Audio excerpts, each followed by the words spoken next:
welcome to Sam's Jam. Sans Sam. I'm your host, Tony. This is Halloween Horror Pod, an extension of the Halloween Horror Hour, the scare-riety show, available on SCC TV 28, Tubi, Roku, Plex, and YouTube. And that's right, it is the third episode of our ever-growing playlist of the macabre music. We have 2 new guests, 2 returning, and 12 new songs. First up, we have Steve from Halloween is Forever. Hello, everybody. Welcome to the show. How are you? And tell us about Halloween is Forever. I'm doing good. I am one of the co-hosts of Halloween is Forever. We are a horror movie focus, but we get into some other stuff. We'll do Halloween candy and costumes and all kinds of other spooky ooky things every Monday. But yes, me and my co-host Brian will just talk about horror movies, and usually we do a showdown episode at the beginning of the month where we take a topic and then we decide what the best movie is of that topic, and then we'll follow that up with a punishment film, which will be usually one of the worst movies we've ever watched ever, because we both have a never-ending grab bag of films to torture each other with. Sounds like a great time. Next up, we have Kelly from Final Girls Podcast. Thank you for joining us. Thank you for having me. I've been lucky enough to be on a couple of those punishment episodes on Steve's podcast, and they're so much fun. Please listen to them. Yes, so Final Girls Podcast, I host with my co-host and sister-in-law, Sarah, who ironically is probably better qualified to be here instead of me because she's the music person. And so if I sound like a total noob when I'm discussing music, please forgive me, because I'm kind of like rediscovering music right now, as I'm kind of an like eternal podcast listener. And so recently I've been peppering in more music again. And so I listened to all the songs on the playlist. They were all super fun. So I'm actually excited to start like taking on some of this again. I think it'll be a good perspective to have. So thanks again for joining us. And returning for these episodes, we have Mike. How are you doing, Mike? I'm doing great. Getting ready for filming the 4th season of the Halloween Horror Hour, trying to write some more Van Vidal skits, because that's the character that I deal with. I'll flood your zone. And but yeah, just having too much fun. Awesome.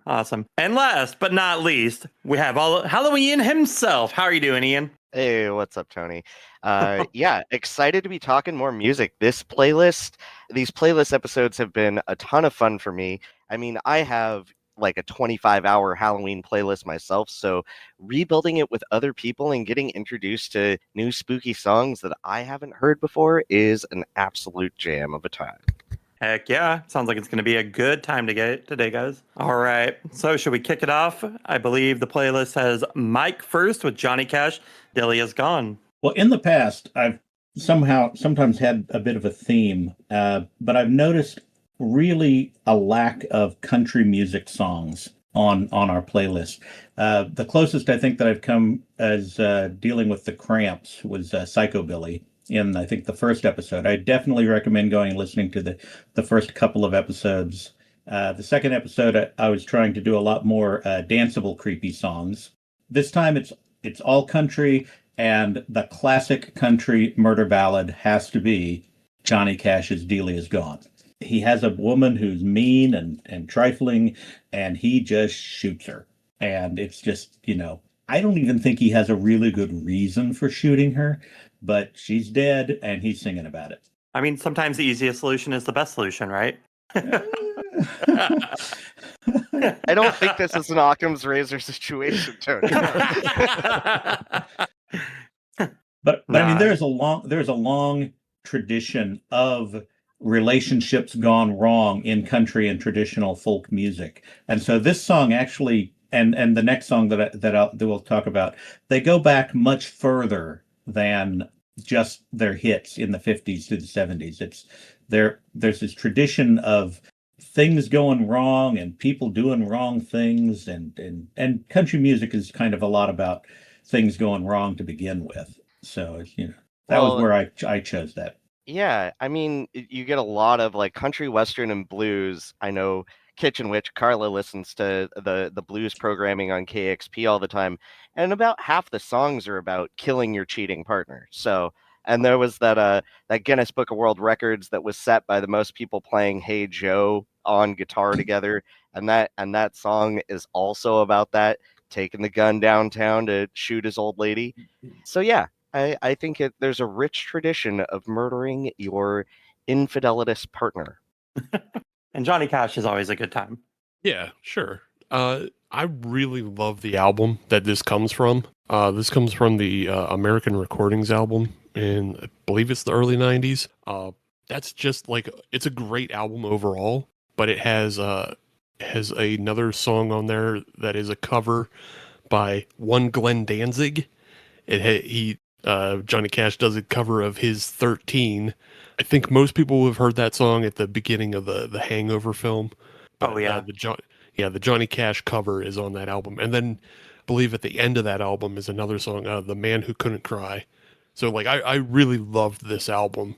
And so I also love Delia's Gone, but it is like it's a real brutal opening to that album of just like, just a guy who's going out drinking and like, hey everybody at the bar, I just blasted away my ex-wife.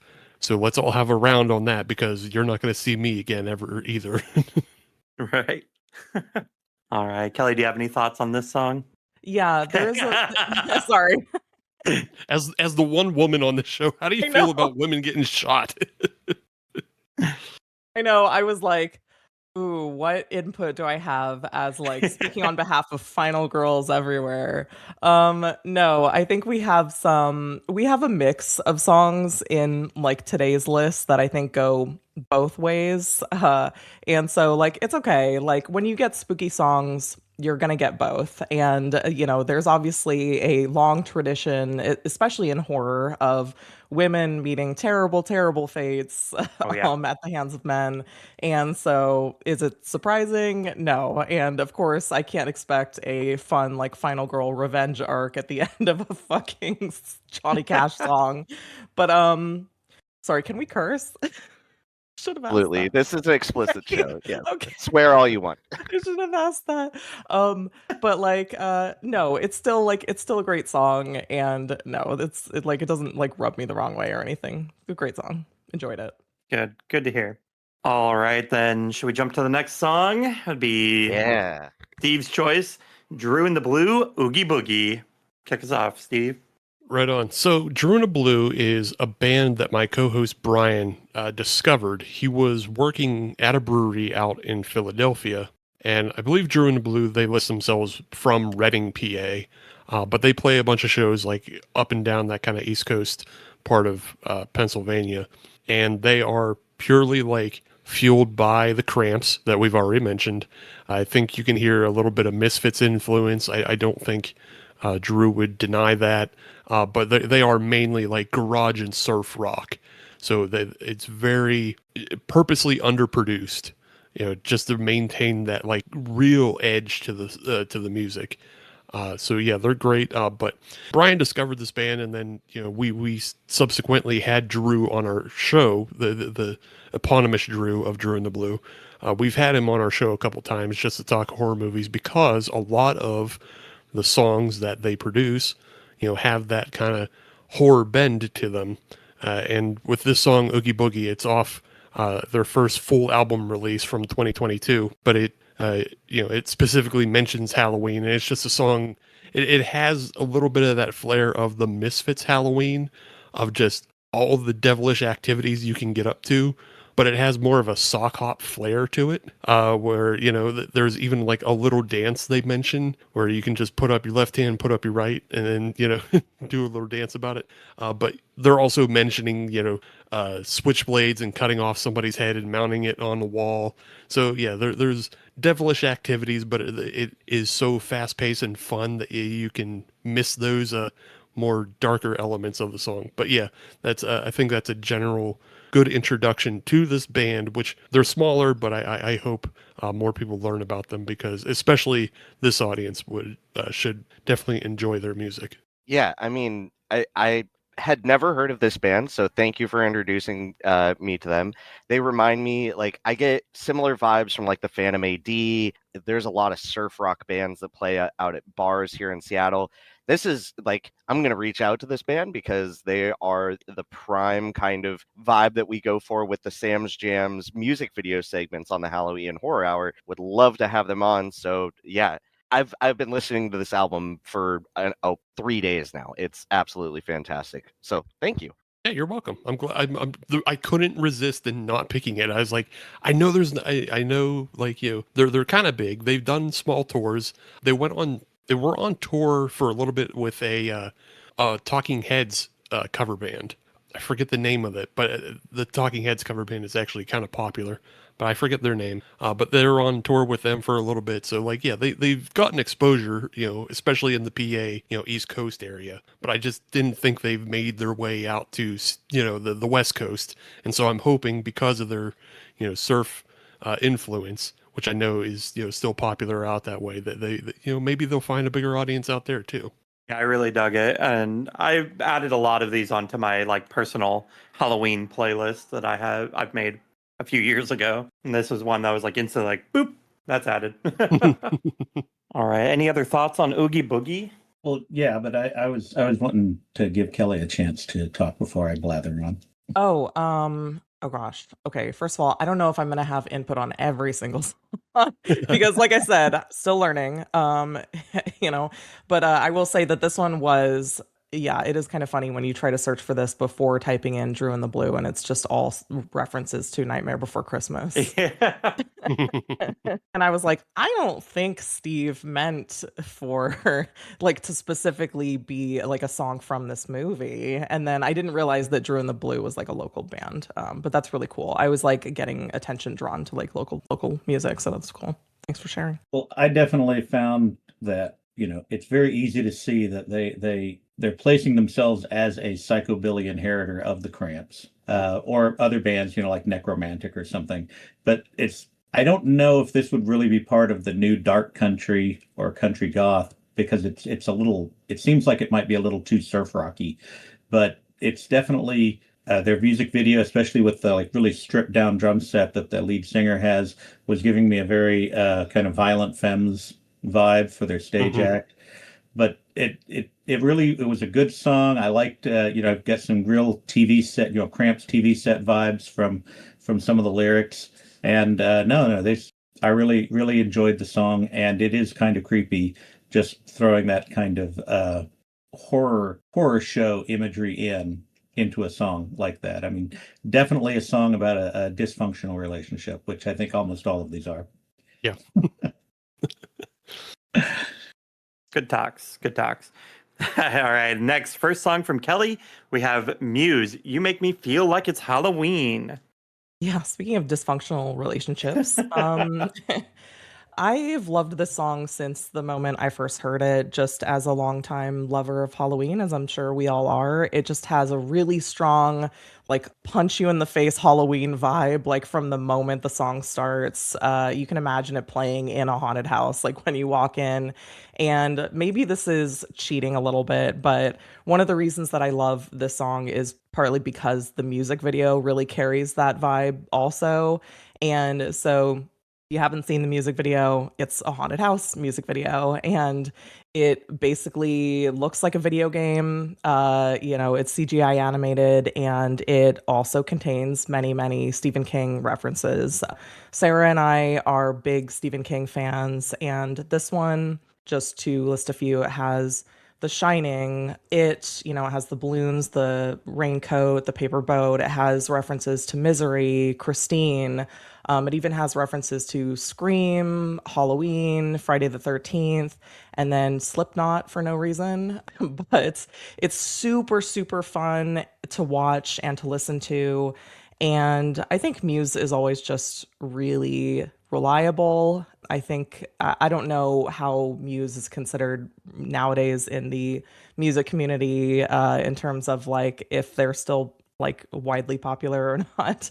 But I always found them to be really solid, and I still like them. I really like this song, and the kind of like, it really puts me in the mood for like damn, I wish it was closer to Halloween right fucking now. And the lyrics make me feel that way too. So, it's just kind of got this like dark, spooky vibe. I highly recommend to anyone who hasn't heard it or seen the music video. What has everyone heard this song or seen the video? Yes, definitely. I went through a really big Muse phase in probably, I Hasn't want to say like, everyone? yeah, it was like 2007, and That I checks was, out. yeah, I was such a big fan Yeah, at the time exactly. that I took my Jackson guitar and I actually cut out a big chunk of wood from it and installed a chord chaos pad in the back end, because the lead singer of Muse had this like effects pad on his guitar. So I was really into like Muse and Minus the Bear at the time. So I was doing a lot of tapping on my guitar and then using the chaos pad, and I totally just ruined this amazing Jackson Ooh. guitar to like install this chord chaos pad in the back just so I could look more like the guitar player from Muse. So yeah, no, Sure. I big fan of this. Supermassive Black Hole was a very influential Ah, song for me. until Twilight used it, and then it's like, fuck off, man. God I've damn never it. seen Twilight, so They it use didn't get it. ruined for it didn't They get ruined use for me. it in the most infamous scene of Twilight, which is the goddamn vampire baseball scene. Ugh. So, Oh, Yeah. it's so painful. Anyway, so god fuck. Anyway, brutal. sorry. I'll definitely have to check out the music video. I listened to the song earlier. I don't think I've ever seen the music video though. Now I'm like even more like, I love Muse and their music videos are always top notch. So It's really yeah. cool. It's so cool. Yeah, I hadn't heard this one before, although I like Ian, I had a similar arc of being a Muse fan, because they went on just like a pretty solid 3 to 4 album streak with Origin of Symmetry, and then up till, but I kind of fell off with the Second Law. Mm. So I hadn't heard this album or this song or saw this video until you brought it up. I like it. It's fun. It seems like it's still different from like the rest of the album, because I started listening to other tracks on that. I was like, this one really sticks out, and I was wondering if it was like maybe made for a movie or something or didn't. Yeah. Yeah, and then I couldn't get it out of my head, but there is a little synth hit within this that sounds exactly like the Goosebumps synth. Yes. It's in the Okay, Goosebumps thank theme. you. That's like- one of the reasons that I like it so much. Okay. Totally. Yeah, I just couldn't get it out of my head, but I had like I listened to the song probably like 3 times in a row, just trying to like I couldn't remember that it was the Goosebumps synth hit, because like they're 100%. running like organs and synths throughout the song, which is pretty different for Muse, like having the straight organ in there. But yeah, I think that's intentional. I think it's Oh, yeah, for totally sure. intentionally evocative of Goosebumps, yeah, which I also love. So yeah, Goosebumps and just 80s horror movies in general. Like, yeah, the vibe yeah. is, they perfectly capture the vibe of like nostalgic Yes, media. Goosebumps. This But, definitely goes toward. I mean, it's a very meta song, Mhm. but it's a very danceable, creepy song with a dysfunctional relationship, Yeah. Mhm. and of course, it has the word Halloween in the title. But a Sure. lot of the meta that you guys are bringing up, I'm not actually getting, especially the Goosebumps Mm. thing, because I'm older just a little bit than most of the people here. So I think like in 2007, I had shifted over and I was obsessing over like big beat and techno and whatnot. And my earlier obsessions were things, like Kiss or whatnot. But the Is the last baby boomer. pretty much, yeah, December 31st, 1964. But I still am very much more Gen X. But I can see where this song, I can see where this song would mean a lot more to a millennial audience. But I could also see, just from things that I've been listening to recently, that millennials out there, or even Xenials, depending on how old you are, you could take something like Muse and really introduce it to the Sleep Token crowd and expand their world. So I don't know if Muse is as popular as they were, but I think they definitely have a place where you can introduce them to people that are listening to music that was probably influenced by Muse. That's a But good this point. song in and of itself, I think, was definitely a good song, very danceable, very creepy. And yeah, it does make me want to go back and do a deep dive on Muse. Sounds like a good time. Yeah, that was a good time. Ian, we have, is it GoDejo? Go Good. Diego. I go, yeah. I'm like, there's like a dozen different ways I could read it. So, but Oriental Melon Man, tell us about this song. Yeah. So GoDiego is a Japanese rock band that was founded in the 70s. This song is from the movie House, or many people pronounce it Hausu, but the the pronunciation is house because the last vowel is actually swallowed in the Japanese dialect. So House is an amazing movie from 1977. It is based on the director's young daughter's nightmares, and it is a haunted house movie. And so I selected kind of the spookiest song off this album because most of the album or most of the soundtrack for the movie is actually very like jazzy and uplifting because it is kind of disorienting. But yeah, I mean, I love this soundtrack. I love this movie. And I do have a theme. We are going to be talking about Japanese music today on all of my selections, except for one is actually just a band called Japan, but they're actually a British band. So that'll be a slight deviation. But so I had to include Good I Go on there. Yeah, love this track, love this movie. If you haven't seen House, go watch House. Like, stop listening to this podcast and go watch House. I will chime in on this one. I've actually been wanting to watch House forever. And so if anyone knows where I can stream that, please tell me. Because I've long been interested in that. Canopy. Get your library card Oh, yeah. and use one of your credits on Canopy, the streaming service. And yeah, it's free through your library and you can watch House on there. So Canopy is fantastic. Okay, cool. Was this the instrumental one of your choices? Yes. Okay, yeah. I'm glad that you chose this because I also was the only other person who chose an instrumental track, and I wasn't sure if that was like allowed, encouraged. I thought it was because I had gone through the other like songs that were previously covered, and I was pretty sure there were some on there. So, but I was glad there was another one in this batch, and specifically from like a movie score, and because I think that it's a fun thing to have in a playlist because very few things bring you back to the sense of experiencing a movie, like obviously hearing a track from the score. And not every track is like translatable in that way when you just hear it in a vacuum. You know, a lot of things are meant to be experienced within like the context of the movie. And so if you just hear it with like, you know, in a mix of other songs, then it's going to be weird. But then there are some songs that can kind of like nicely mingle amidst the rest. And so this was a really interesting track, and I enjoyed hearing it mingled with the others. So thank you for choosing this. And yes, I will definitely look up Canopy and find this movie that I've been dying to watch. So It is Canopy with a K. okay, thanks for clarifying. Yes, yeah. No, it's a great service. If you have a library card, you can get Canopy, just like Libby. Access your local libraries. We're a bunch of dirty socialists here, so you know. I did like this song a lot. It really reminded me of the last Halloween Sam's Jams, where I did bring in Skinny Puppy's Stairs and Flowers. And that was, it had samples, but it was primarily instrumental.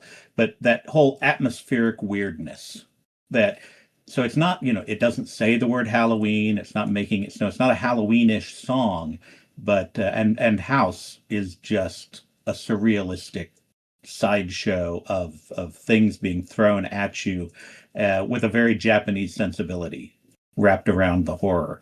I appreciate the movie. I'm not going to watch it as obsessively as Ian, but I do appreciate the movie, and I really liked this song and how it even just totally separate from the movie. You play this for people, and if they're not creeped out or totally uncomfortable by the end of it, then they're they probably know the movie too well then. But yeah, no, I really enjoyed it, and yeah, and even on the first Sam's Jams, we did have the Berlioz symphonic piece. So I mean, you can really go far afield when you're looking for creepy music. Yeah, I was a big fan of this one too.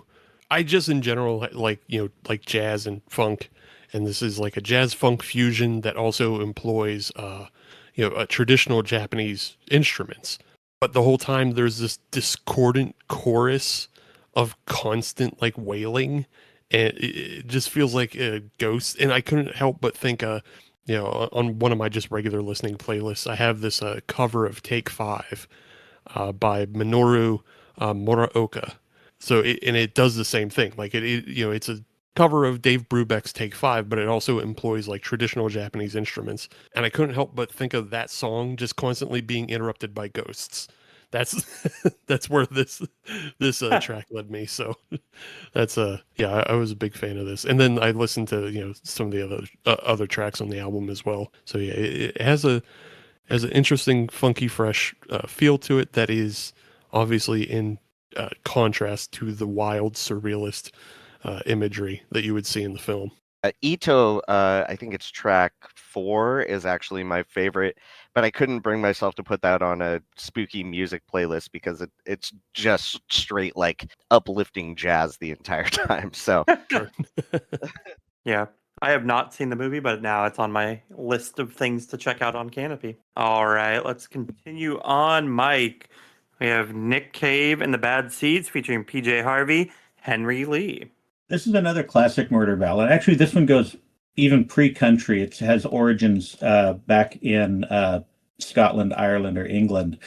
And it is not murder ballads, and a lot of the country music can be very kind of patriarchal and misogynistic. And so this is actually kind of a flip on that. The woman is spurned by Henry Lee, and she basically says, well, if I can't have you, nobody can. And they did change the lyrics from the straight traditional Henry Lee, but I'm such a fan of both Nick Cave and PJ Harvey. Having them both do a duet, it was just so luxurious. I just, and it's just the creepiness is just right. They're so beautiful together, but then they both love these kind of creepy vibes, so that they singing together, they have all this creepiness that it's just kind of underneath everything they're doing. And they're it's like they're lovingly talking about killing this guy and throwing him down a well. And so that was my choice for the less misogynistic murder ballad. So less misogynistic murder ballad. Okay. First of all, I just love the term murder ballad in general. It's just like, really evokes. But this actually came from a song from Nick Cave's album entitled Murder Ballads, where every one of the songs was a murder ballad in one way or another. Nice. But okay. it's so that's thematic for you. But yeah, that's definitely a tradition in country and traditional music, the murder ballad. Well, I appreciate what you said at the start of the recording, which is that like country tends to be a little like underrepresented here. And like I'm not a huge country fan, but I do appreciate the kind of more like bluegrass like kind of tones that get brought in occasionally. I actually live in a pretty rural area of Northern California, not like the south of, the country or anything. But and so I'm exposed to a bit more of that than I think the average Californian is. And I actually really enjoyed your music choices overall, and I'm excited to talk about your last song on the list. But this one I also actually really liked. And that's kind of what I was referencing earlier when I mentioned that there was a flip. There's the violence against women in the first one, and then that gets switched up here. And so I'm curious when you mentioned that the lyrics were changed from the original version of Henry Lee. So like, what are you referring to there? Primarily a third verse where they do mention the bird coming down onto Henry Lee in the song, but she actually has a conversation with the bird. She's trying to lure the bird in so she can kill the bird too, because the bird witnessed her act. So she's trying to clean up afterwards, and they kind of dropped that third verse because it didn't. I think it was some editing to make sure that the story didn't get distracting. Interesting. Okay.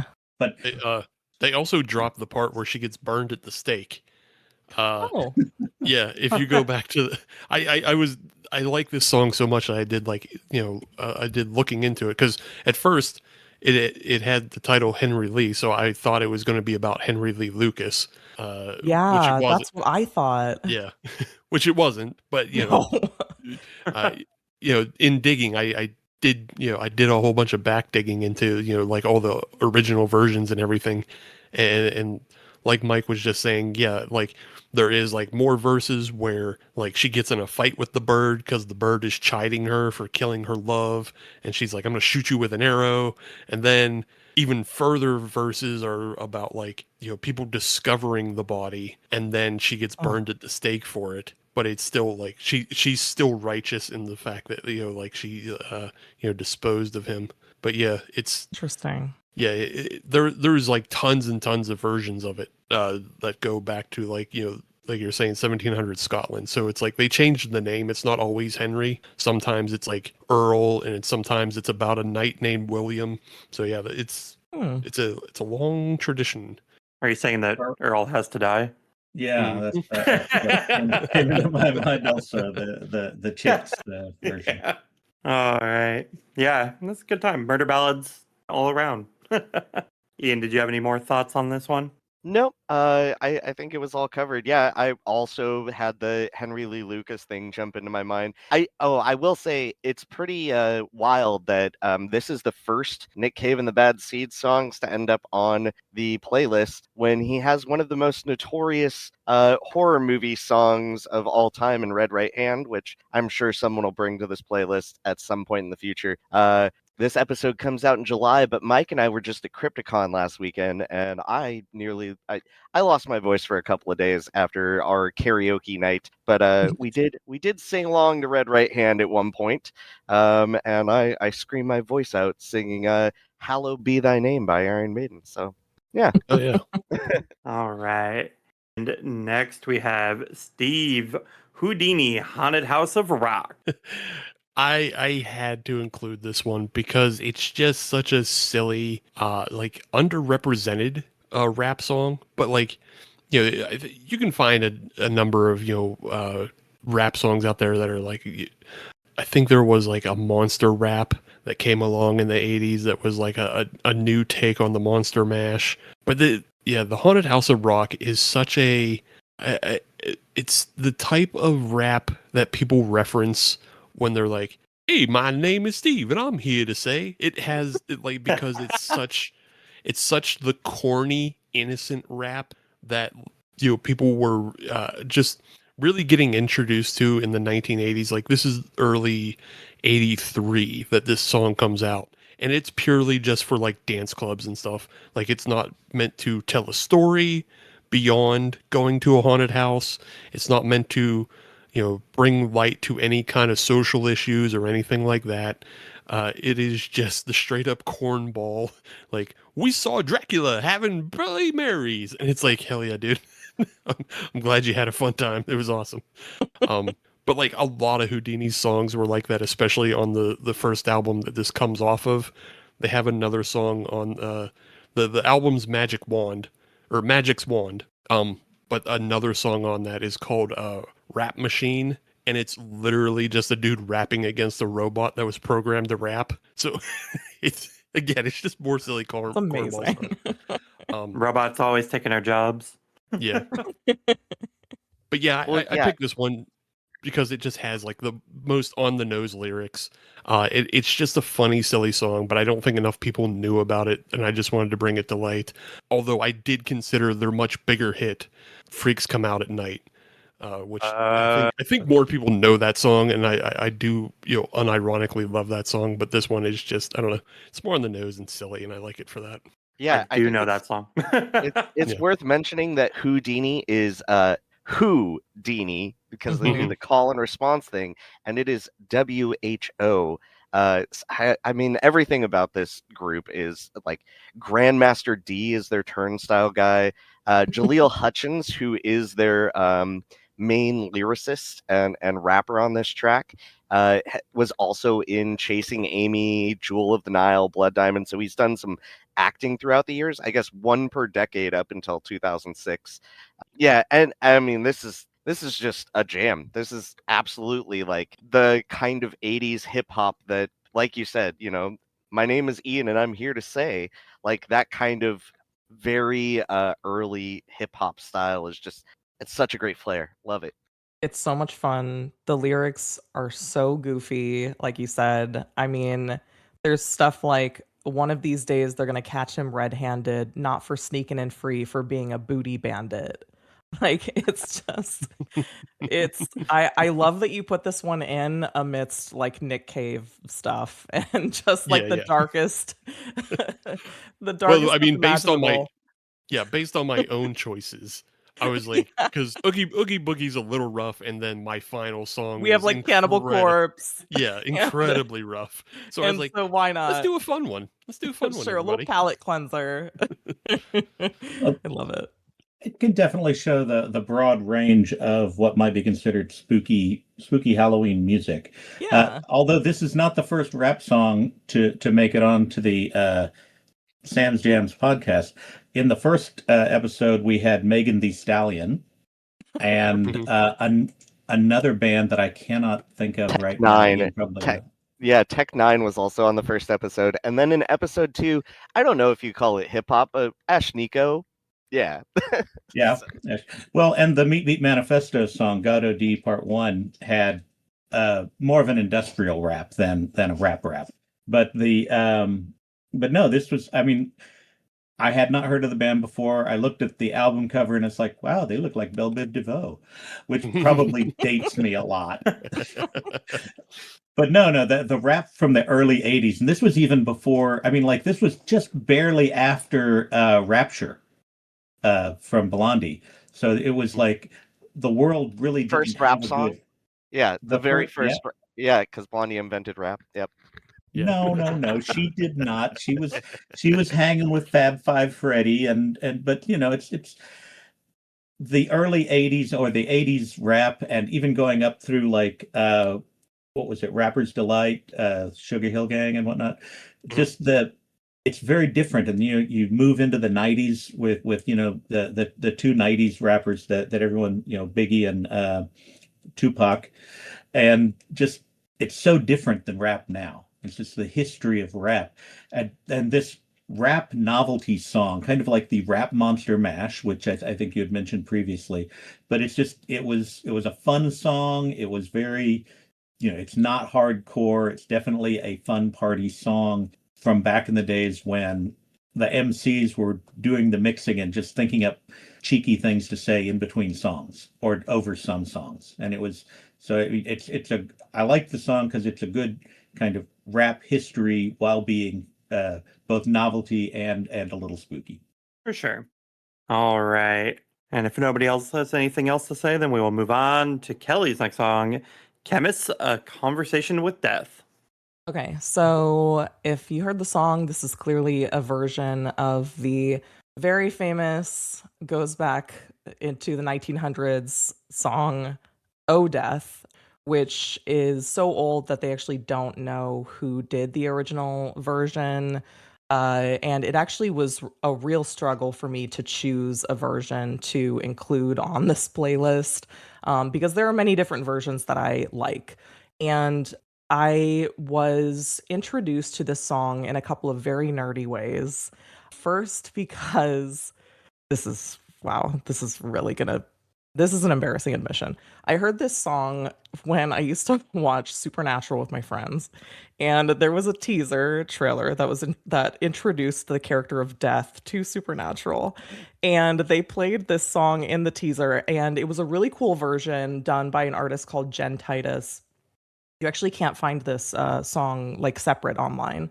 It's not on Spotify or anything, although I'm sure you can watch the teaser on YouTube. And they had this really cool actor for Death. He's really unique looking. And I was like, shit, that song was hella cool. Then years later, I heard the song again when I was playing the game Until Dawn, which is an amazing game that, of course, they made into a not so amazing movie. Don't watch the movie. We can. I absolutely am a defender of that movie, but I don't want to derail us. Listen. Let's watch the movie. Okay, listen. It's not the worst movie ever made. It's watchable. I've watched it and it's okay. It's fine. I appreciate the spontaneous combustion element. That's really the only reason I stayed with it. But edit that out. Edit that out. It's a good. shit! Sorry. That's such a Bleep good it. surprise for the. Sorry, film. you're right. I'm so sorry. Edit redacted. Spoiler. That's the only reason to watch. I'm sorry. Redacted. No, If okay, if a movie's too old, you can't really worry about spoilers anymore. Like, It's not that old, a year though. ago. It's not that Yeah, old. I'm sorry. It's like a year or 2 years old. But it's one of those things like you won't watch it unless you know, like, because it's not that good. I actually enjoy it as like I never played the game, so I did play the quarry. I did play quarry, and I really like quarry. Okay. Yeah, it's so good. But I appreciated because in a video game you're just dying over and over again until you like figure out how to not die. And so the movie it makes that feel real. Yeah, so but I'm like, that's oh, not this is an even- accurate video game movie because you just die over and over again. But that's not even how that game functions. It's not even that type of game, though. I know. So, Yeah. Anyway, doesn't matter. So redacted. But but the video game Until Dawn is an amazing game. Super fun, super cinematic, really holds up. I've had like non-gamers play it too, because it's really fun to play, like even with a group where you're like, oh my God, okay, you guys, like, what should I do right now? What should I have the character do? Or like whatever. And so like it's basically like playing through a slasher movie. So even if you're a non-gamer, highly recommend. And the quarry is like that. Anyway, in the introduction of the Until Dawn game, they play the Oh Death song again, like another version. Later, they did another like series of games called the Dark Anthology, which included like Man of Medan and a few other games. And they did another version of the Oh Death song, which is this version, the Khemmis version. And so they just kind of kept reusing it because, of course, it's a fucking badass song. And Khemmis does a great version of it. The original, the Until Dawn game does a great version of it. And it just really brings you into this world of like, shit, we're going to see some like really dark stuff. None of the characters are safe. And it just gives you that slasher vibe. But at the same time, like if you go back to like actually hearing like other versions of the song, there are some really haunting, gorgeous iterations of it. I think they did a version in Fargo. They did a version in Oh Brother, Where Art Thou? And so you can basically find like whatever type of music you're into, you can like find a version of this song that fits that. And the lyrics they're just gonna give you goosebumps. It's just this like desire to like just be spared by death just a little bit longer. And I think everyone can relate to that. Well, most people, can relate to that. And so, yeah, highly recommend. It's a real struggle to select just one version when there's hundreds out there. So Any other thoughts? There's not a reggae version of this, so I'm. Oh, there's not. Oh, someone get on that. Come on. There's an opportunity there to bust out your steel Someone do drums it. and say "Irie" to "Oh Death." But I was introduced to this song through the "Oh Brother, Where Art Thou" soundtrack, Sure. which is a fantastic soundtrack. So yeah, I mean, I think this is the right version of this song to be on a playlist because there's actual music involved and it's not just the vocalization. So yeah, this is a great rendition and it's the first time I've heard of Khemmis. So yeah, I was kind of surprised. I had never heard of this band really, because I mean it's right up my alley of the type of music I listen to usually. Yeah, they have the kind of the doom metal sludge kind of chugging riffs. But the lead singers are doing like power ballad vocals. Yeah. Which, I mean, I don't know if that mixes for everybody. But then after listening to this, I found that they do a cover of Ronnie James Dio's "Rainbow in the Dark," which I was like, oh, okay, yeah. Their vocals definitely fit for that. So, but yeah, I looked into this song as well. And it appears, it's like an old traditional Appalachian folk song. And interestingly enough, I found that it appears in the same folk song, the Roud Folk Song Index, which is just it's an index of all of these old type of songs, and it's like it catalogs like 25,000 different songs that of like unknown origin, essentially, that are born out of just kind of oral tradition, really. And so this one is listed as number 4,933 in that index. Oh. And then I learned that the Henry Lee song, under its original title, Young Hunting, is also listed as, it's like number 27 or something in that same index.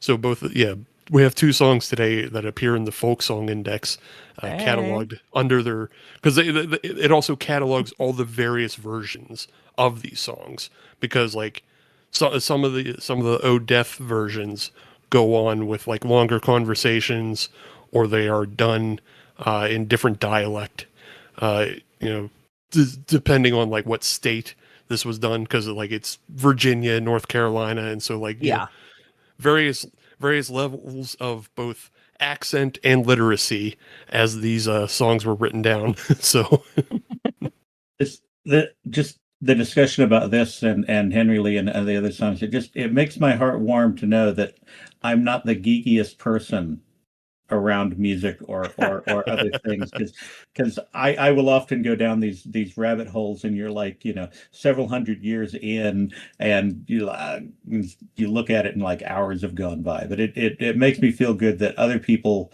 do that too.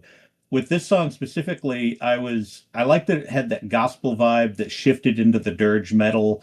It really actually gave me more of a Queensryche vibe. Something off of like Operation Mindcrime or something, but just because using the power ballad lyrics and the metal guitar that they go into, but it's just that was the vibe I got, was much more Queensryche, which obviously dates me. The algorithm on YouTube, though, knows me a little too well, because the song that it brought up immediately after this, after listening to Khemmis, was the Sisters of Mercy, Lucretia, My Reflection. And so it's like, oh, well, I guess they know me a little too well. All right. Good talks about A Conversation with Death. Next, we have Japan, Halloween. Take it over, Ian. So Japan is my favorite band. I love David Sylvian. The song Ghosts was another song that I belted out at karaoke at Crypticon last week. But we didn't have any songs on the second playlist that was just titled Halloween. And this is the only song on this episode that is just titled Halloween. Yeah, so Japan is a British band. David Sylvian is their lead vocalist, guitar player, and keyboards.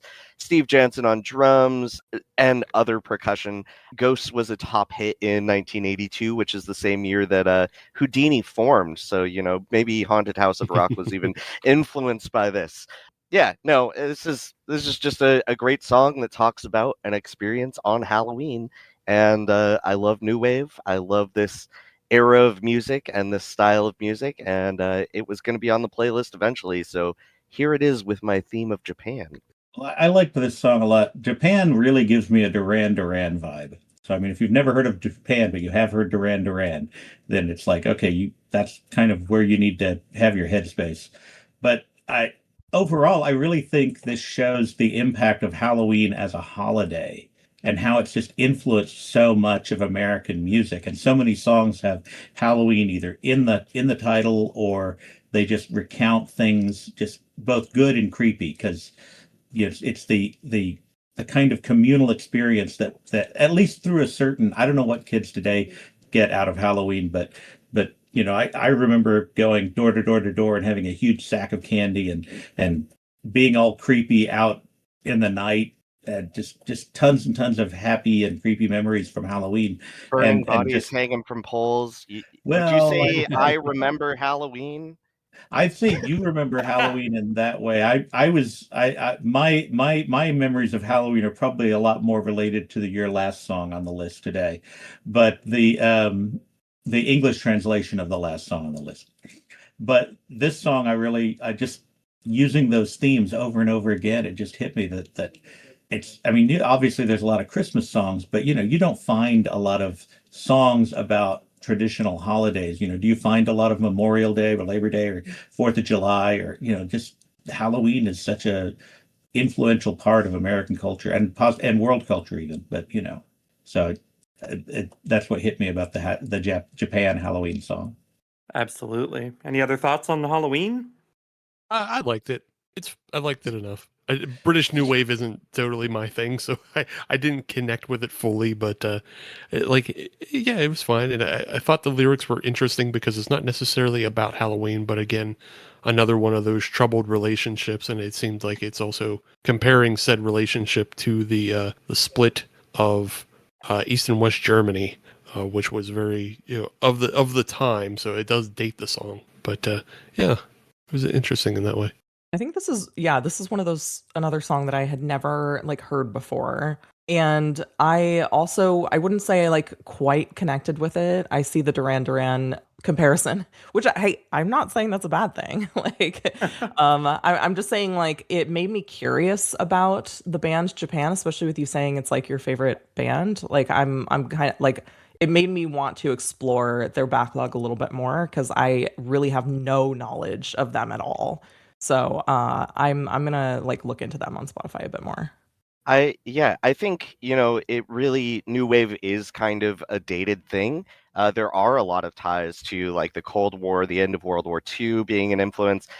Other bands from that era, Spandau Ballet, which is a reference to people being hung in Spandau outside of Germany So they're another new wave band. You've probably heard the song "True," but the name of the band is pretty gross when you actually know the origin. Haircut 100, all those kinds of. I'm just really into that sound and have been for a number of years now. So definitely recommend checking out Japan. Probably their most popular song is "Ghosts," which is a song about regret, and it is one of the most interesting instrumental pieces because it's all played on these different kinds of vibraphones and the ham pan and that kind of stuff. There's not much else to it besides melodic percussion. So I cool. put that on I'm my glad list I was able to introduce you to all of that. Yeah. The next song is one of my favorites from before this. Mike is going to be talking about the Dead South. In Hell, I'll be good in good company. Well, I picked this song because I figure it's also a murder ballad, but it's also, I think, a much more current example of what might be considered dark country or country goth. And I know there are probably bands that embody that more, but this is the one that lives rent free in my head. So I brought it to the table. I like that they use a cello as a bass guitar. I like that they just have this kind of alt vibe, and for the most part I'm not a big fan of country, especially country pop, and I don't feel like that's a bad thing because country pop is so popular. They're not going to miss me. But alt country, really alt country, bands like what is it, Southern Culture on the Skids, Nashville Pussy, but even other artists like Lucinda Williams. These are all country that I think is good. And of course, I like, a lot of rockabilly, psychobilly, the Cramps, and Reverend Horton Heat, and all of that kind of good stuff. But so I really like this song. I like the way it was done. I really like the music video, and just as an example of modern dark goth country is why I brought this to the table.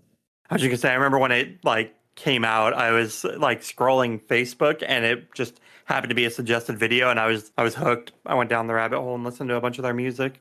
It's a good jam. Yeah, I was a big fan of the song when it came out as well because it does have those dark bluegrass vibes to it, but it did also feel like it's kind of the tail end of the collective conscious and fascination that the millennials, I think, specifically had with bands like Mumford and Sons that were doing the revitalization of bluegrass and alt country, things that were in opposition to Taylor Swift, and even before that, the really overproduced country music that was just not just Shania Twain, but I mean the real post 9/11 wave the flag type of shit. The stuff that just became over prevalent and just the overproduced CMA fucking garbage. Sorry if sorry if Travis Tritt's your boy, but it ain't it ain't for me because I like you, Mike. I think I'm a much more like I'm into the outlaw country and the older country. Give me the Guthries, give me original Hank Williams, and I'm all down for that. But yeah, what emerged from like pop country is just like unlistenable. But I think what came after that, Mumford and Sons and this band, like it was all a response to that of like, yeah, let's strip it down. Let's strip it down to like 3 instruments, not overproduce it, not, wave a flag. And yeah, so you get interesting looks at music and a reattempt to, bring like Appalachian roots as well. So yeah, I was into this song, but I feel like I haven't heard more from them since. This was 2014 and I don't know, they haven't popped up again. So I feel like it's on me for not looking for it, but at the same time we're not popularizing it. Yeah, this was my favorite of the songs that were added to the playlist for today. Like right off the bat, I knew that. This is just my vibe. Like I mean, I have a lot of different like styles of music that I like, but this is just one of them. I just knew it right away when I heard it. And it sounds like something that would have been on fucking Justified. Like it's just I mean, I had whole playlists of songs that I'm like, they should have put this on Justified. Like this should have been playing in the background when Raylan did something cool. And that was just my litmus test for a while. And this song is just awesome. I just really, really liked it. And yeah, I mean, yeah, I'm a millennial. I also don't like the stupid like pop country stuff, and I much prefer the stuff that came after in response. And yeah, this is that to me. So thank you for adding it. Yeah, it really does sound like just a West Virginia coal miner song that we'd sing around the campfire. Hell yeah. Again, but it's from 2014. Yeah. Ian, any thoughts? I'm just the biggest Brad Paisley fan, so I just have to no. No, I have nothing else to add that hasn't already been said about this song. It's great. All right. We'll kick it a little heavier for Steve with Cannibal Corpse, Kill or Become.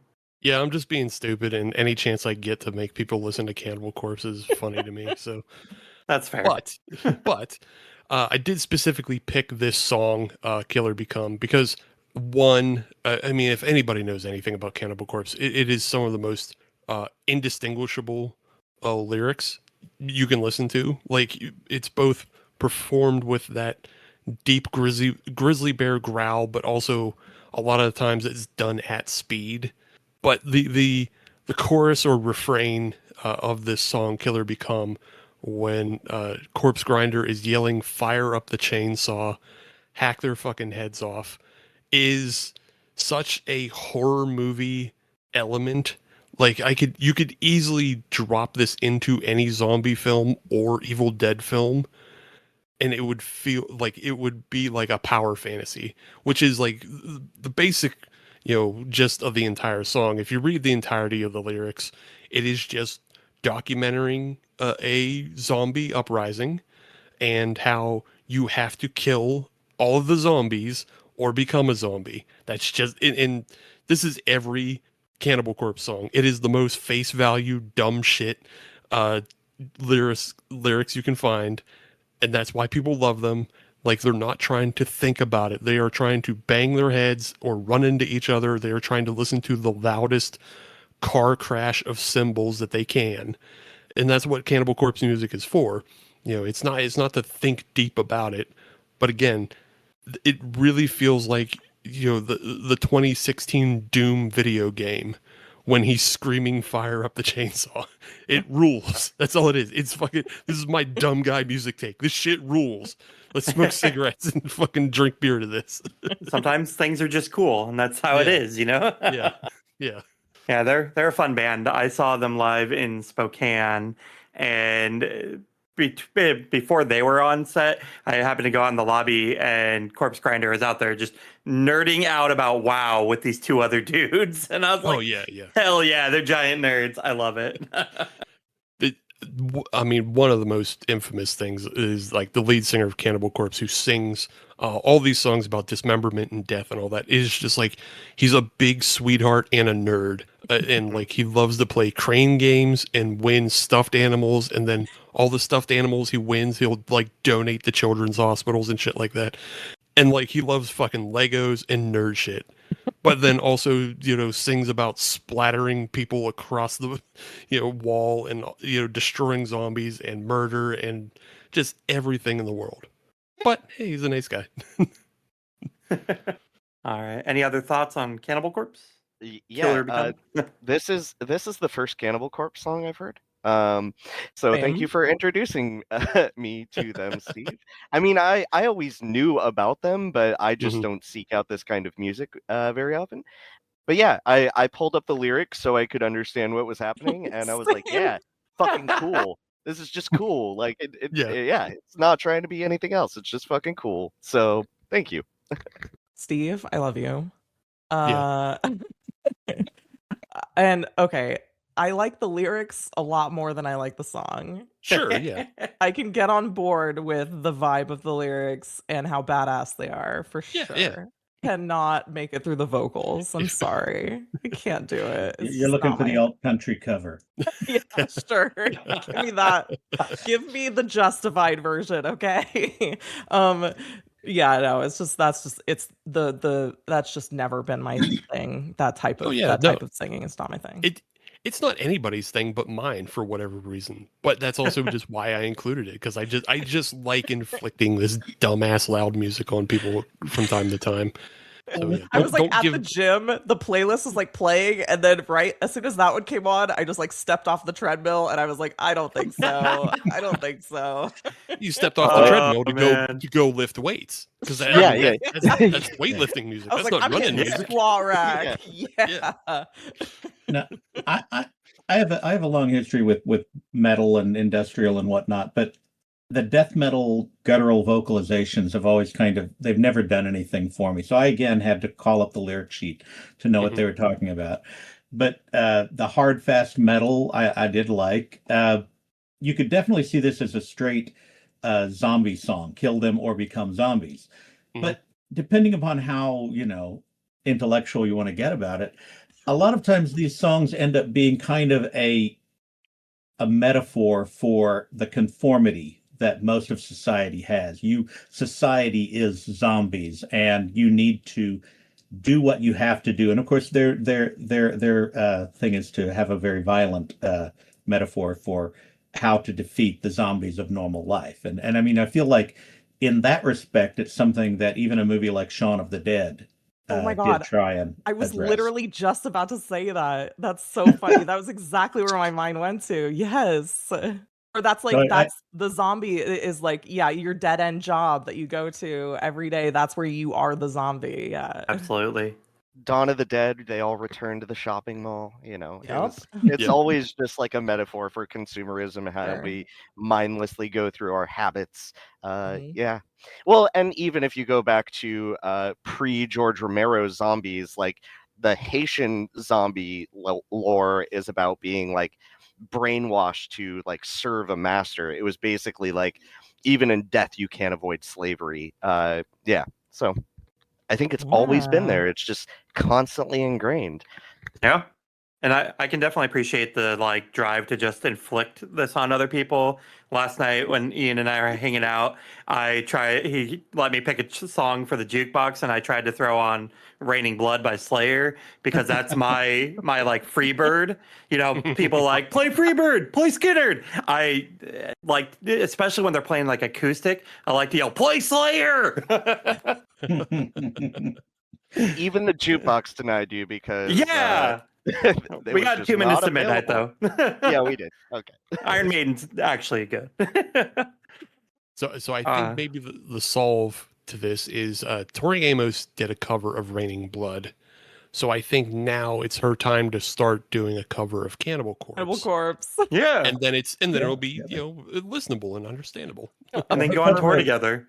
Her cover of Smells Like Teen Spirit is just an entirely different song that hits in a different way too. So I like her cover versions.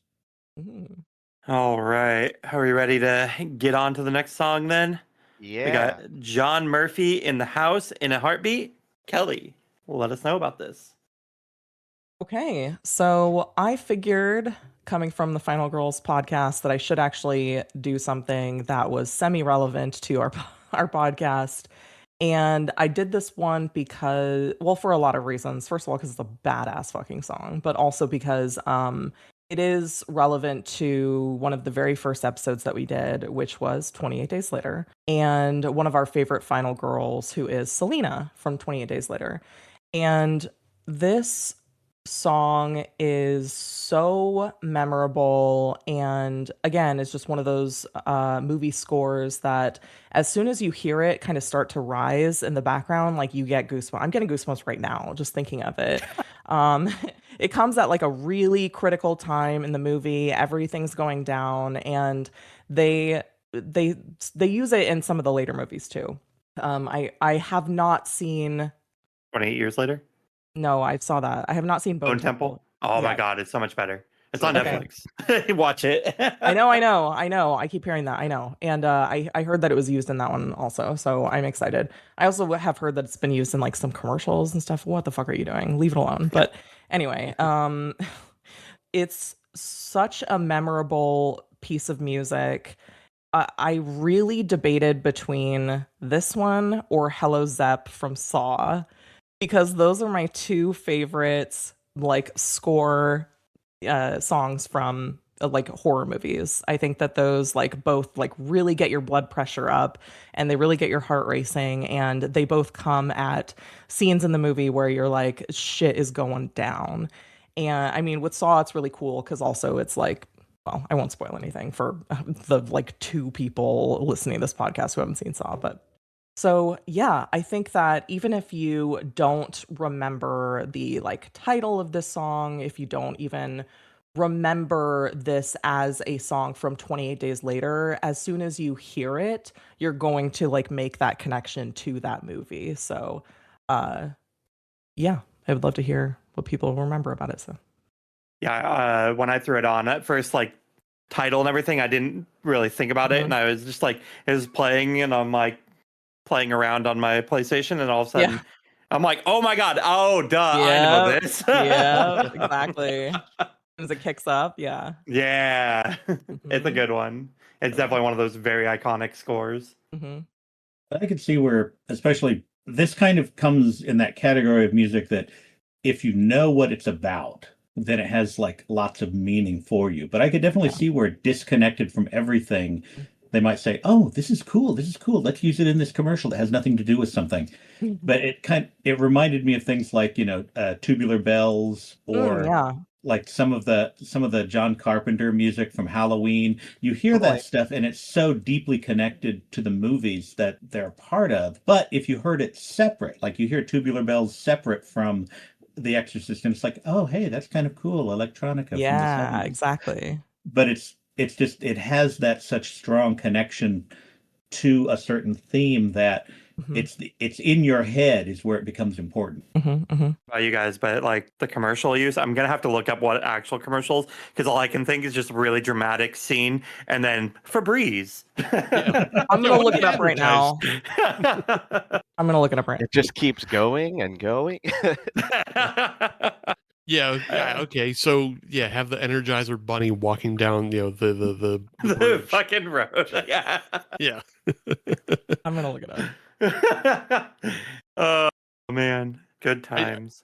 I do like this song a lot, and just like the soundtrack in general for the movie, because it does still connect for me, at least, to Muse again, because like we're at that time, and it has that kind of like a little bit of that post rock, but it's also very minimal, and especially the way it builds. I love the way the song builds, because it starts out very simple, and then just constantly adding a new instrument and a new like aggression to the song as it builds it's fantastic. It is one of the great soundtracks that isn't like John Williams.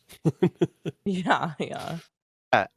I think music is really important to this series. Bone Temple is my second favorite zombie movie that has ever been made, right behind Return of the Living Dead. And music is incredibly important to it. This track does show up. But what's interesting about that movie is a lot of the music is actual diegetic records being played by Ralph Fiennes' character. So I have been jokingly saying that it is a diegetic musical in the way that like Wicker Man is a musical. Oh my god. Oh man. And I think it's really a good movie. I highly recommend checking it out. The needle Yeah. drops in it are very good, but yes, this song does show up, and it's just it is anxiety inducing. It's great. Yeah. I definitely think we need to have an episode just talking about 28 later series. Yeah, or we could do a musical horror episode so I can just talk about Wicker Man and Bone Temple. But, you know. Yeah. We can do both. You just have a Nicolas Cage episode and just do just Wicker Man. That Wicker Man. Oh, damn it. You could do a whole Come episode on. you could do a whole episode on Ian's headcanon, because he has a lot of interesting headcanon about movies. Oh boy. It's all the bees, man. Let's see. Our last but not least song, Junkie featuring DAZBEE. Happy Halloween, Ian. Speaking of bees, we've got DAZBEE here. Okay, so in order to understand this song, you have to go down a bit of a rabbit hole, which I did the other day because I actually just learned of this song before putting it on the playlist. I was looking up Japanese Halloween novelty songs to try As and you stay do. on my theme. Yeah, just learning new things about J-pop. And I learned about Vocaloid performers, which are producers who use a Yamaha-based synthesizer to create vocals for their tracks, because the original version of the song did not have a human singer on it. It had Kagamine Rin and Len, which are Vocaloid forms built in CV02. And so Krypton Future Media is this software company that develops these things for the Vocaloids. Kagamine, Ren, and Lin are the second generation of this. There are anime characters that represent these singers. But then this version of the song is actually sung by a Vocaloid utaite, which is a Vocaloid singer, and it is a cover singer who is actually a K-pop star named DAZBEE, who sang the human version of this song. So Junkie, as a producer, he made a song, had a human singer come take over the Vocaloid parts, but you still hear some of the Vocaloid parts in it. And so that is how we came up with Happy Halloween. I'm learning a lot today. Yeah, I really just Wow. wanted to talk about J-pop. And this was my excuse to do J-pop and K-pop in a Halloween novelty fashion. Yeah. So it is kind of a grating song. I'll say it's, most J-pop is very overproduced pop music, and if you don't like it, I understand. But yeah, no, it was interesting to learn about these different things, and just we live in such an individualistic society in the United States, right? Western culture is really about individualism, and we are the apotheosis of that like individualistic mindset. Whereas in a lot of Asian countries, like Japan, individualism is not like the main thing. Like, you may never even know a mangaka's real name, like artists, stuff like that. They often stay hidden or as part of a company, because it is not about having that personal level of celebrity. And so I think, Vocaloid artists are just another manifestation of that. My younger son and his girlfriend, who are both in their early mid-20s, they actually went on a trip up to Canada recently to see Hatsune Miku, another Vocaloid artist who's very big. That's the only one I know of. A huge live concert for a computer-generated anime-based singing character, and it's just so I've had this kind of Vocaloid adjacent existence for quite a while. But I did like I have definitely been a big fan of bands like Shonen Knife and whatnot for a long time. So that idea around this kind of the Japanese carnival theme and the happy go lucky lyrics that have possibly some darker undertones. It was really I was thinking that this is probably a good song that you could use, a gateway song that you could use to subvert children into liking creepier music. So I'm looking at the translation of the lyrics right now. I mean, it sounds like you're saying that there tends to be like undercurrents in these songs. So what is can you explain to us like the interpretation of this? Just pulling up when I was listening to it, listening to it in Japanese, and then looking at the English lyrics. There's this a Japanese thing where they'll use English words in Japanese songs, and so that kind of really brought back a lot of what was going on. But it's again, it's kind of that whole lyrically, it's a lot more like, say, the Japan song, where it's all of this. It's not like the Danzig song or whatnot, where it's nobody's hanging from a pole, but it's all very happy parts of Japanese interpretation of Halloween. And so really just the idea that you could take this song about Halloween and it's so happy, and then you could transition into other songs like Japan and then eventually Danzig, and so you could use it as a first step in a chain of progression towards obviously music that you could use in Justified. Well, and in doing research and listening to a lot of J-pop Halloween novelty songs, a lot of that stuff it's like a factory assembly line where they're just like, let's take these things. Like, I mean, the lyrics to this are just, hey, it looks like it's about to get dark. Maybe we should go eat some desserts, and ghosts are in turnips. That's so fun.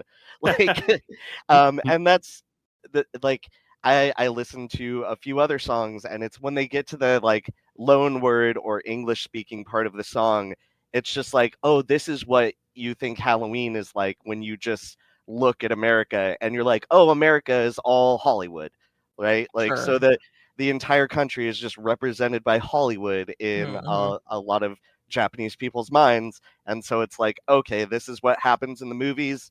That is what Halloween is. That is what Christmas is. It's all consumerism. It's all like, we're going to go party, and like, maybe you'll find someone to kiss by the end of the night. And it's like, okay, yeah. I mean, it's not really that far off.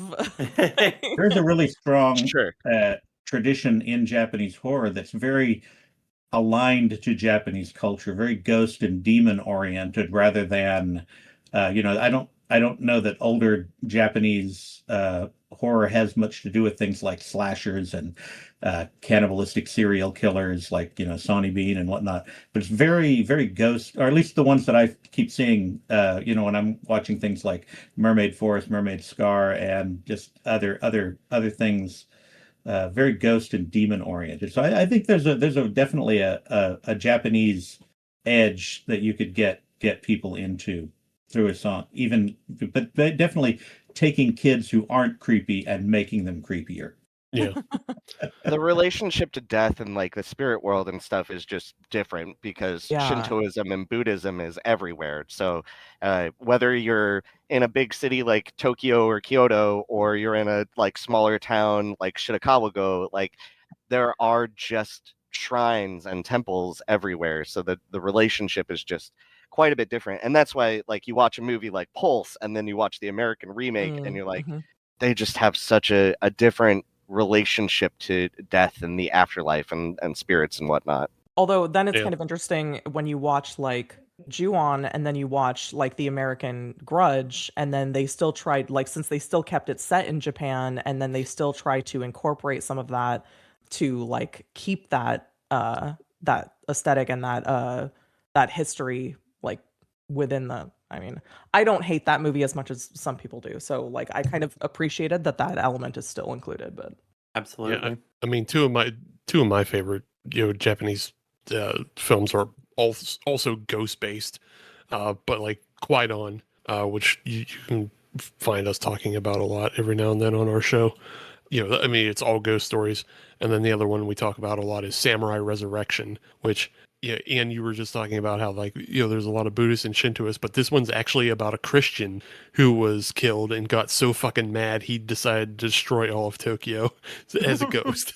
But it's still as a ghost. So, but yeah, I don't know much about J-pop, but I am pretty familiar with like just the Japanese noise rock scene. And like Mike said it earlier, like there's a lot of usage of just like English phrases in like bands like Guitar Wolf and Boris and Electric Eel Shock. Like they'll just throw in like English phrases just to be appealing. So like even though you may not understand anything else about the song, you'll get a phrase of like, love is everything, or rock and roll can save the world, and you can just connect with those bits and enjoy the rest of the noise rock, the powers of those songs. So like it's similar in construction.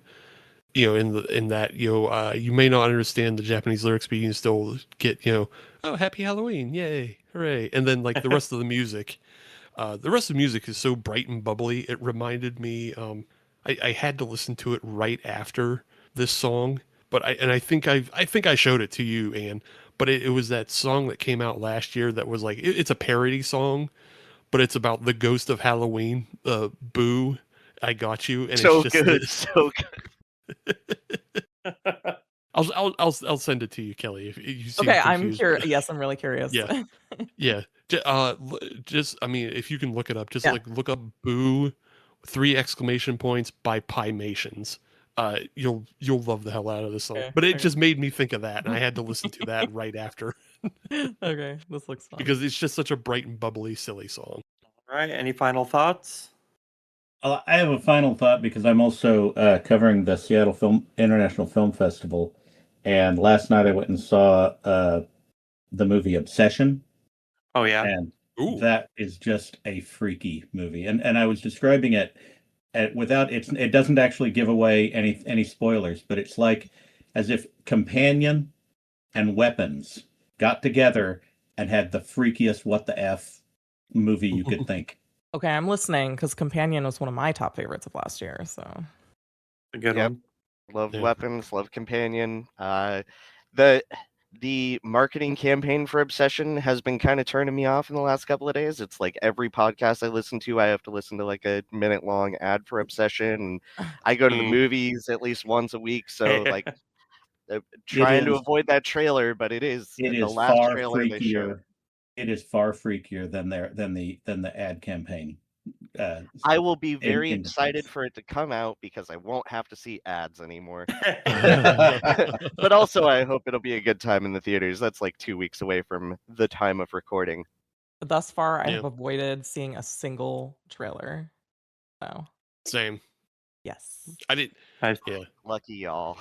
Yeah, I saw one and then one last night when I mentioned it, and that's when I got that rant last night from Ian. So Yeah, I've avoided everything because I don't need it. Because I was familiar with the director, Curry Barker. Oh yeah, I know. We talked about his film from 2024, Milk and Cereal. I love And, Curry. we love that film, and we love all of his like early, Yeah. or not just early, but like His skits and all stuff. his shorts, all the shorts Yeah. and skits that their he sketch does. comedy is so funny. So amazing. Yeah, it's so good. So yeah, I didn't need any marketing for this, but I Yeah. can see why they're pushing it, because if this is like his first big kind of studio release, I assume. So Yeah. Good for him though. Totally. They're taking all these like big chances on like we have like YouTubers Kim and- Parsons doing like the back rooms, and Yeah. we just had Markiplier's movie, Chris Stuckman's movie. Like hell yeah, let's do it. Well, Yep. but Markiplier was all completely self-funded. Nobody would take Sure. any chance on him. That's a But good point. That's a good point. yeah, but with the success of Iron Lung, we're going to get a lot more mortuaries assistants, and I know how I Steve feels about that movie. That movie is so bad. Damn it. I know. Eek.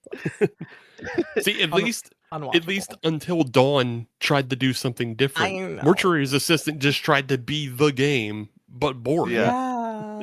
Yeah. But to be fair, Until Dawn the game is basically a movie. Like, you could have just done that. Like, in Mortuary Assistant, the game is not like very cinematic. So you can't just like port that over into a movie. It doesn't work. Be like making Phasmophobia the movie, but it's just an episode of Ghost Hunters.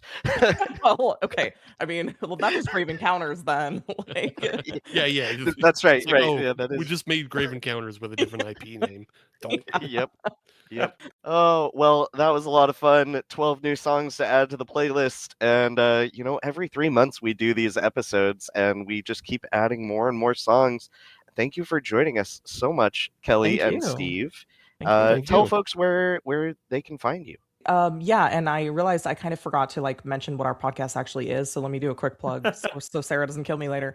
Okay, so really quick, our podcast is called Final Girls. We cover a different Final Girl every Wednesday, so your Ripleys, your Sydneys, although we have not done Sydney yet, including like more niche Final Girls. So we just did Geraldine from Demon Knight. We're doing Kirsty from Hellraiser very soon, and we also just did my favorite Final Girl, Linda from Send Help. So come and listen to all of our episodes, and you can find us at Final Girls Podcast on Blue Sky, or Final Girls The Podcast on Instagram, or final-girls.com. And we have a Patreon in which we also cover Final Cats, Final Daddies, and Final-ish Girls. Which are like Final Girls from non-horror movies like Marla from Fight Club and stuff like that. So thanks for having me. I almost said thanks for having us, because that's what we always say, but thank you. Thanks for joining us.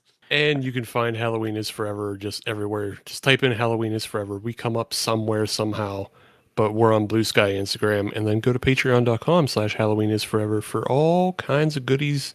We do write-ups and reviews, and we do extra bonus episodes, and you can watch our episodes happen live. So you can do all that. And it's just, if you are not precious about your films, because we do just goof on everything. We do love films, but we also just goof on them too. We ain't got no problem with that. And you can find a handful of episodes that Kelly's on as well. So she shows up on our show a bunch. We like having her. I love being on it. It's my favorite. Yes, and I have also been there, I think, 5 times now. Hey, I need to win another showdown, because the punishment video that I first recommended, they reshot a bunch of scenes and made it 20 minutes longer. So I want to be able to recommend it. What was that? What was it? It's, it's Diced. It's a movie, a slasher movie about a scarecrow. And my friend Jason, who does a lot of special effects for the Halloween Horror Hour, plays Benny the Scarecrow in that movie. And I originally had recommended the 75-minute version, but they took it off of Tubi to add another 20 minutes. So, Yeah. Because that makes the movie better every single time. Yeah, more content. I feel like it was literally that week it happened too, because Ann told us to watch this movie, and we're like, okay, yeah, we'll do it. And then we could not find it on any, a lot of the places said it was streaming. We could not find it. And then I found an article on, I think, the director's Facebook that was we're taking it back to the lab and we're adding more to it, and getting it prepped for also the release of Dice 2. I was like, well, all right, Ian, we can't watch this. What else you got? Yeah, and then I had to send you Frogman, which is now getting a sequel. So, you know. I'm more excited for the sequel than I was the first one. The first one was fine. The sequel sounds basically nuts, Blair Witch, which I'm good with. Yeah, exactly. And you can also find us on Patreon over Come Join the Graveyard Gang. We've got, bonus episodes. Sam and I are covering all of the Treehouse of Horror over there, which is a lot of fun, doing deep dives on all the stuff they parody and spoof, and I'm getting a little bit of education on animation and stuff like that. You can head over to our shop. We have action figures, t-shirts, Blu-rays are now available, as well as our VHS tape. And make sure to just watch the show on Tubi, Roku, Plex, YouTube, or if you're in the Seattle area, fire up channel 28 on your basic cable box every Friday night at 8 p.m. to watch the Halloween Horror Hour. Anything else you want to add, Tony? I did that. I did the end run there. So yeah, you definitely had it. Thanks for allowing me to have a chance at hosting. I had a good time. Some good beats, good people. Mike, did you have anything that you wanted to plug? a lot of what I've been doing recently has been helping out Ian on the Halloween Horror Hour. But you can always go to rewiredgeek.com or just throw Rewired Geek, one word, into Google, and almost everything that I have done online pops right up. Heck yeah. Yeah, that's pretty much my focus lately has been the horror podcast, doing mostly video game content with Discount Dracula. We've been talking, we talked about Silent Hill. We're about to film or record our last episode on the Resident Evil games. We're planning tackling the films. Yeah, so lots of good content from everybody. And to make reference to a different podcast we did, I don't know if it's out yet, about Aliens, the 40th anniversary for Aliens. Game over, man! Game over! That came out for the 426 week, and yeah, so go check all of those fun things out. We have a rotating group of people, so there's new hosts basically every week on this show. It's always just kind of a grab bag of who's going to be here. All right, and have a great day. Yep. And happy July.